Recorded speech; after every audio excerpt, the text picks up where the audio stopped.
नमस्कार, मैं अंजना शर्मा और आप देख रहे हैं बेगूसराय न्यूज प्लेटफॉर्म।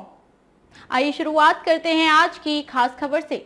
महागठबंधन में मुख्यमंत्री के कई दावेदार मेढक की तरह टांग खींचने का काम कर रहे हैं। महागठबंधन की एकता में हो रहे बिखराव को लेकर राजनीतिक बहसबाजी शुरू हो गई है। इतना ही नहीं, अब लोग महागठबंधन के भविष्य को लेकर अपना अपना विचार खुलकर देने लगे हैं। बताते चलें कि बिहार की राजनीति उस वक्त गर्मा गई जब जीतन राम मांझी के पुत्र और हम पार्टी के अध्यक्ष के साथ साथ बिहार में मंत्री के पद से इस्तीफा देने पर महागठबंधन विपक्ष के निशाने पर आ गई है।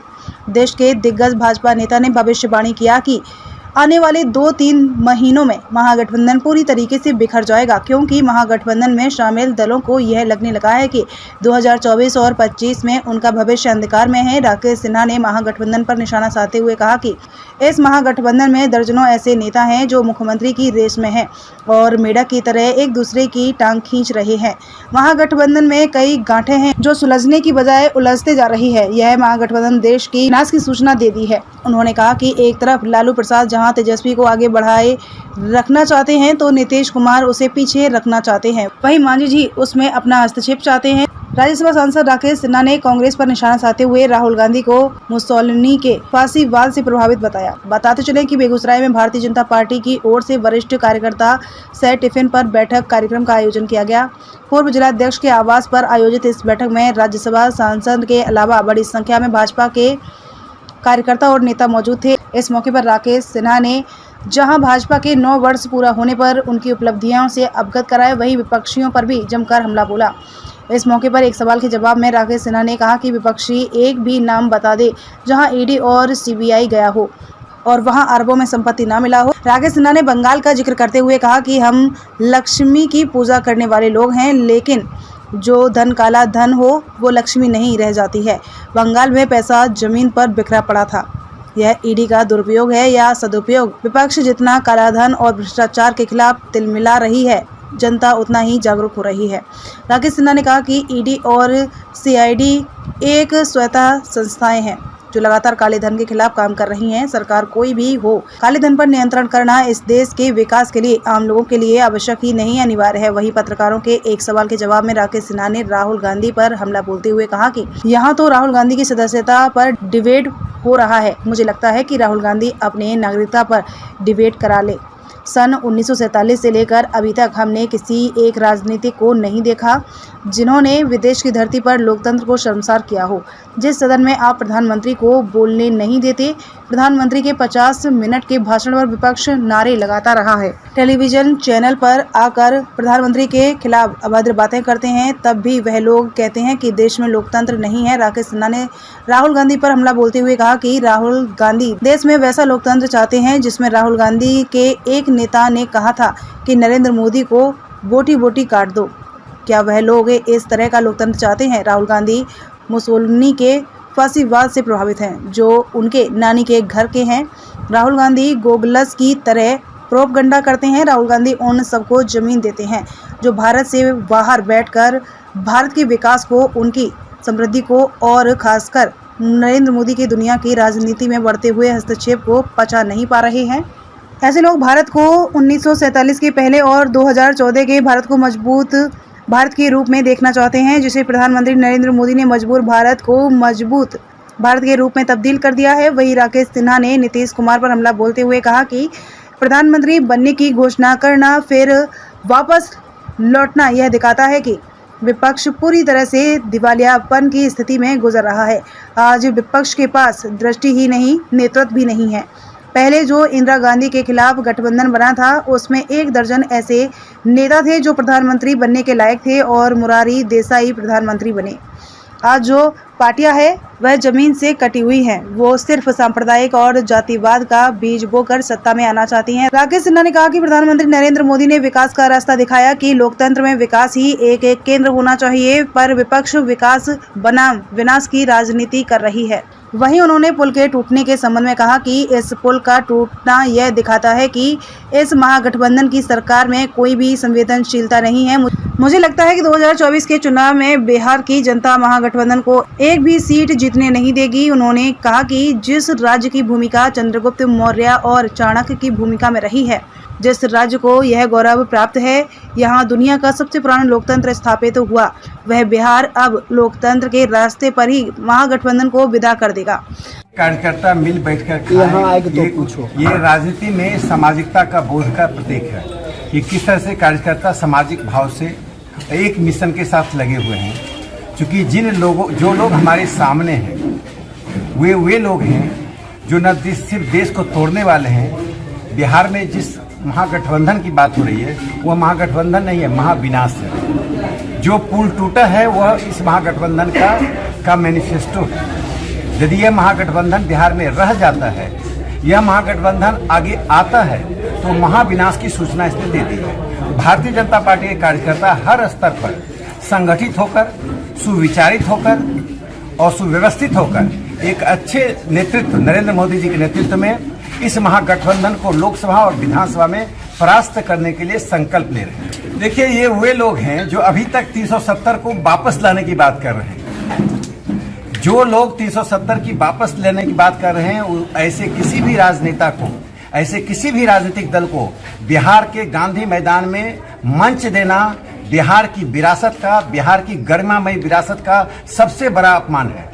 बिहार ने पहली बार हिंदुस्तान में एक साम्राज्य की स्थापना की थी चंद्रगुप्त मौर्य के नेतृत्व में, चाणक्य के दिशा निर्देशन में। फारूक अब्दुल्ला का और महुआ मुफ्ती का बिहार के मंच पर साझा करना चंद्रगुप्त और चाणक्य की विरासत पर सबसे बड़ा अब तक का प्रहार माना जाएगा। देखिए, महागठबंधन में कई गांठें हैं और गांठें सुलझने की जगह उलझ रही हैं और जिस तरह से ये बिखर रहा है, आप देखिएगा अगले 3-4 महीने में ये महागठबंधन बिखर जाएगा। क्योंकि सभी लोग महत्वाकांक्षी हैं, भ्रष्टाचार में लिप्त हैं। वे सत्ता में आते हैं भ्रष्टाचार के लिए, हम सत्ता में आते हैं विकास के लिए। हम सत्ता में आते हैं निर्माण के लिए, वे सत्ता में आते हैं विनाश के लिए।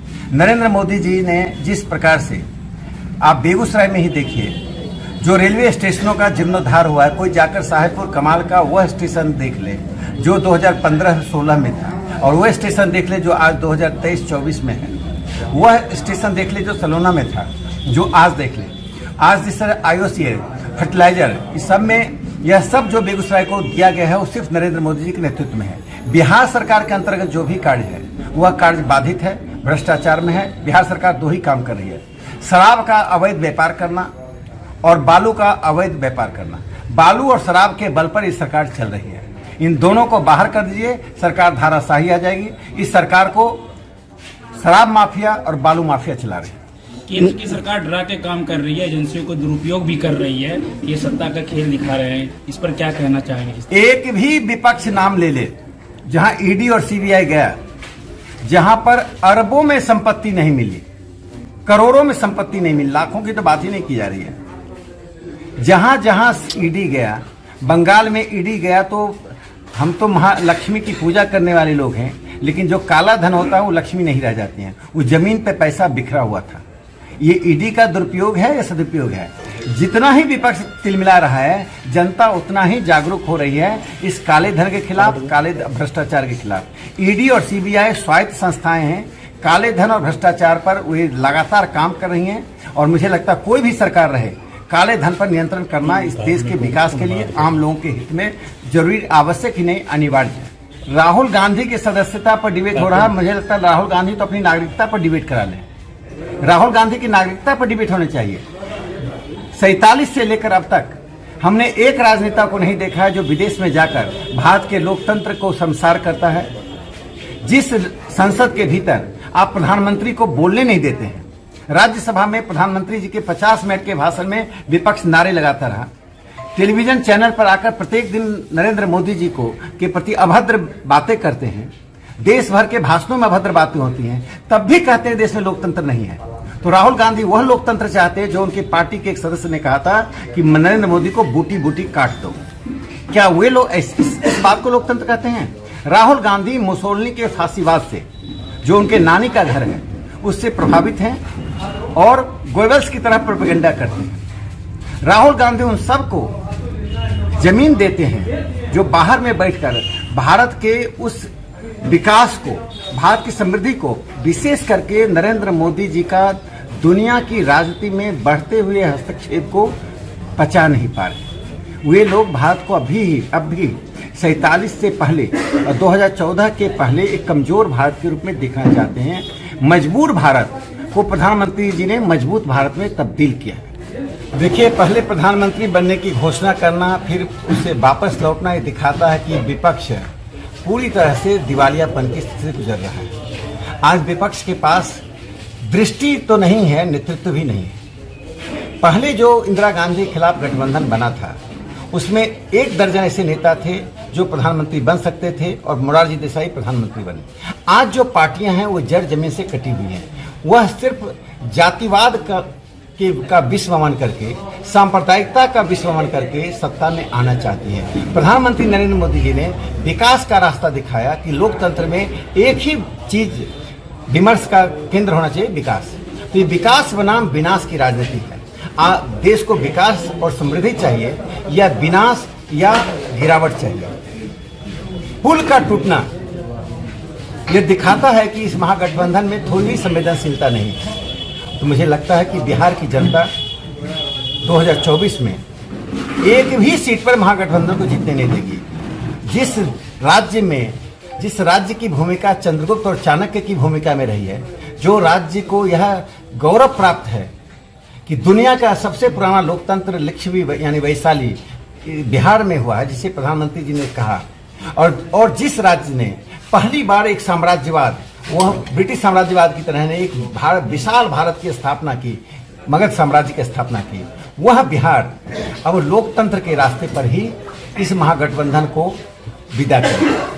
देखिए, लालू जी अपने पुत्र को बढ़ाने में लगे हैं, तेजस्वीवाद चल रहा है। नीतीश जी स्वयं तेजस्वी को नीचे रखना चाहते हैं। मांझी जी स्वयं उसमें अपना हस्तक्षेप चाहते थे।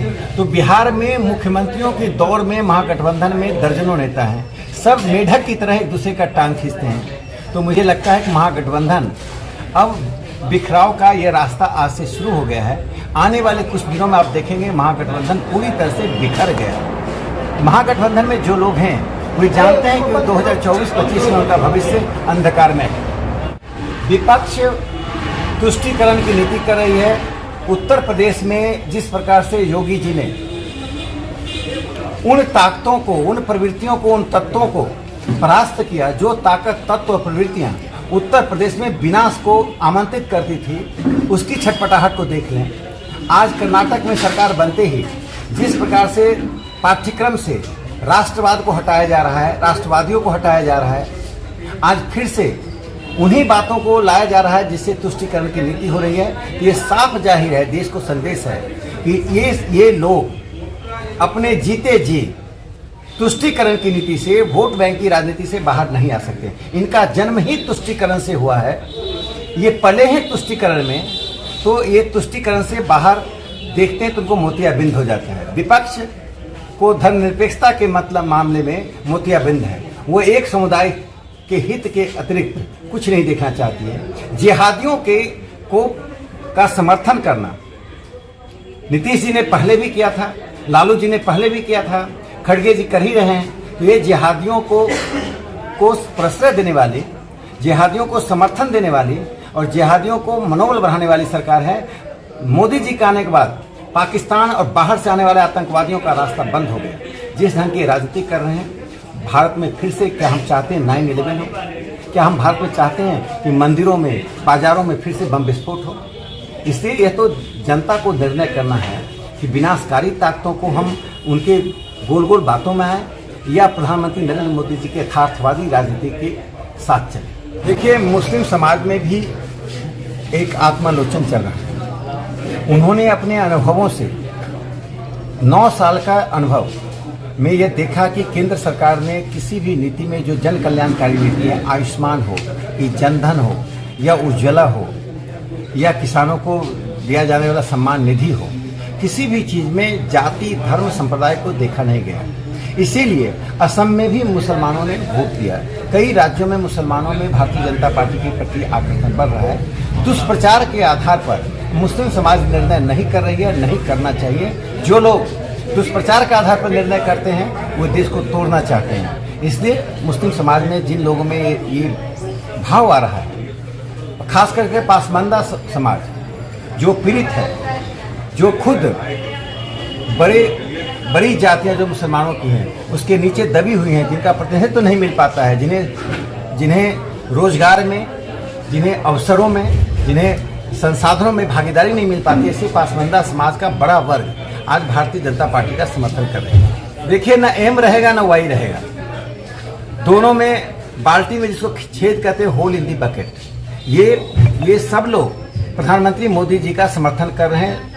जो कुछ कुलीन हैं, जिनको जातिवाद की राजनीति से और सांप्रदायिकता की राजनीति से लाभ होता है, ऐसे लोगों को उस जाति संप्रदाय के लोगों ने भी देख लिया है। वे राष्ट्रहित में हैं, वे भी उतने ही राष्ट्रवादी हैं जितने राष्ट्रवादी हम हैं। राष्ट्रवाद के आधार पर और सर्वसमावेशी राजनीति के आधार पर वे निर्णय करेंगे। और वे खुद महसूस कर रहे हैं, तेजस्वी जी और नीतीश जी, कि जिनके समर्थन आधार पर टिके थे, वो समर्थन आधार छिटक रहा है। राकेश सिन्हा ने आगे कहा कि महागठबंधन में कई गांठें हैं जो सुलझाने की बजाय उलझ रही हैं। वहीं उन्होंने फारूक अब्दुल्ला और मुफ्ती महबूबा के बिहार आने पर कहा कि जो लोग धारा 370 का विरोध कर रहे हैं और इसे वापस लेने की बात कह रहे हैं, ऐसे किसी भी लोगों को, ऐसी किसी भी पार्टी को गांधी मैदान में मंच देना बिहार की गरिमामयी विरासत का अपमान है। इतना ही नहीं, चंद्रगुप्त मौर्य और चाणक्य का अब तक का सबसे बड़ा प्रहार माना जाएगा। वहीं उन्होंने महागठबंधन को लेकर एक बड़ा बयान देते हुए कहा कि यहाँ सभी कोई महत्वाकांक्षी है, भ्रष्टाचार में लिप्त है। हम सत्ता में आते हैं विकास के लिए और वह सत्ता में आते हैं विनाश के लिए। राकेश सिन्हा ने कहा कि प्रधानमंत्री नरेंद्र मोदी के नेतृत्व में जो काम है वह आगे बढ़ रहा है, वहीं बिहार सरकार के जो काम अधीन है वह काम बाधित है और भ्रष्टाचार में है। बिहार सरकार सिर्फ 2 ही काम कर रही है, एक बालू और दूसरा शराब का अवैध कारोबार। बालू और शराब के अवैध कारोबार सरकार पर रही है। अगर इन दोनों को ही अलग कर दिया जाए तो सरकार धराशायी हो जाएगी। इस सरकार को शराब माफिया और बालू माफिया चला रही है। बिहार में महागठबंधन में मुख्यमंत्री के दौरे में दर्जनों नेता हैं जो मेढक की तरह एक दूसरे की टांग खींचते रहते हैं। सभी अपने पुत्रों को बढ़ाने में लगे हैं। राकेश सिन्हा ने कहा कि मुझे लगता है कि आज से महागठबंधन में बिखराव का दौर शुरू हो गया है। महागठबंधन में जो भी नेता हैं उन्हें लगता है कि 2024-25 में उनका भविष्य अंधकार में है। बेगूसराय न्यूज प्लेटफॉर्म के लिए कन्हैया पासवान की रिपोर्ट। खबरों में अब तक के लिए बस इतना ही। फिर होगी आपसे मुलाकात ऐसी एक खास खबर के साथ। तब तक के लिए नमस्कार और देखते रहिए बेगूसराय न्यूज प्लेटफॉर्म।